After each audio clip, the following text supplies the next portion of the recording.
If you watched the college football championship, you saw Clemson QB Deshaun Watson tear it up on the field to beat Alabama. But the real MVPs took the field during halftime, the best of the best. All of the 2016 State Teachers of the Year were honored. During their trip, you'd think they'd be pretty busy with activities. That didn't matter. So here we are in Tampa. There's all these people wearing orange and red, getting ready for the game. And on game day, when we have tickets at this incredible event, we're in the hotel bar, circled up, doing work, talking about all the great things that are happening in our classrooms.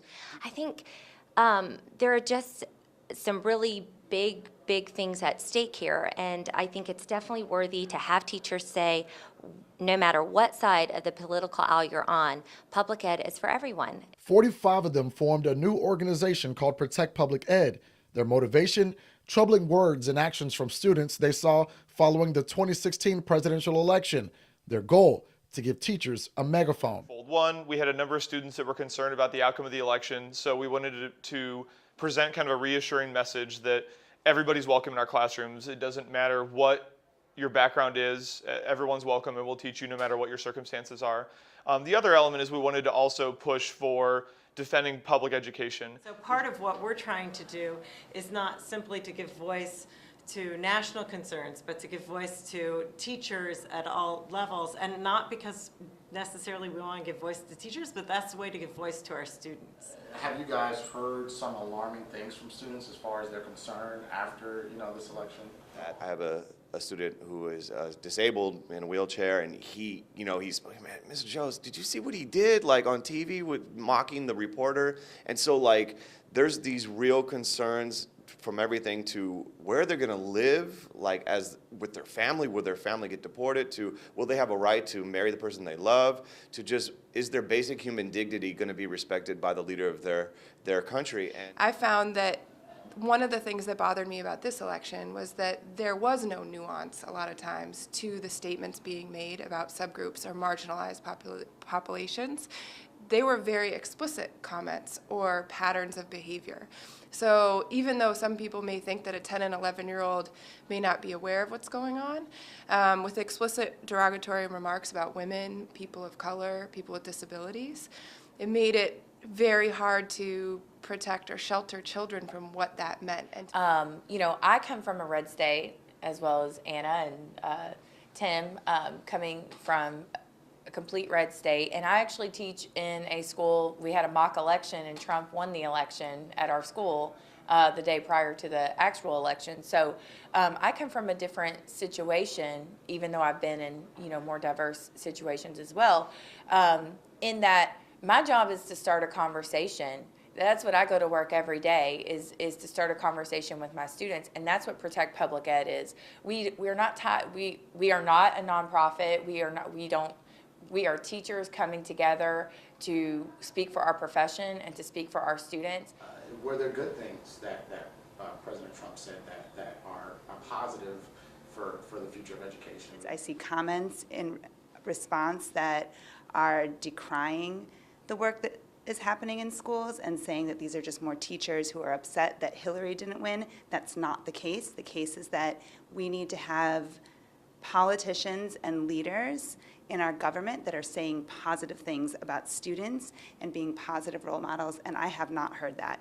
A lot of my friends are teachers, and we had a lot of them who voted for Mr. Trump, and I remember when I was starting conversations with them, and I said, as a public school teacher, he doesn't really seem to have our best interests at heart.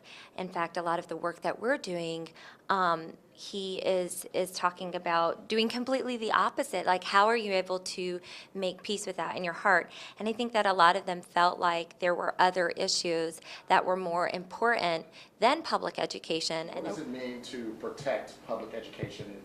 Is it threatened? I taught at a charter school for about 10 years, and I loved it. And the conversation for us isn't about charter schools shouldn't be involved in public education. It's making sure all of the charter schools are held accountable. Right. For every great charter school you hear about another one who has literally left their children behind. They've squandered money. They don't know how to budget. It's difficult. So it's how to include all the charter schools as part of the public education movement moving forward, and making sure, just like the rest of the traditional schools, they are held accountable just as much as we are. Now, their sights are set on raising red flags about Mr. Donald Trump's nominee for Education Secretary, Betsy DeVos. So again, just trying to convince and encourage educators from across the country that, if you do have these concerns, there are ways that you can speak out and make your voice heard and make an impact. And so that is our most pressing and immediate concern that we're trying to take on. At least appoint someone to head the Department of Ed that has experience and can speak to that experience and values those people working in classrooms. And we don't really, I think, see that currently with the current nominee. And so that's a concern. And I think that one thing that we would all be willing to do, whether it was President-elect Trump or Secretary-elect DeVos, is to ask them to come into classrooms and spend time in our classrooms with our students and experience what we experience.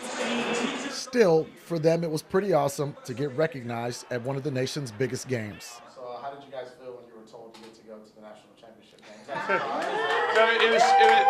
It was a huge surprise because they've never done this for any of the other groups before, and so we were at what we thought was going to be our final gathering as a whole group, and so it was kind of a bittersweet gathering. And then they told us, so not only did we get to go to have one more get together, but how can you top this? I mean, this is awesome. And if all we do with this honor is just stand in front of a camera and smile and wave and get accolades, then it's not really very meaningful. We feel like we need to take advantage of this opportunity that's been presented to us to try and advocate for our kids.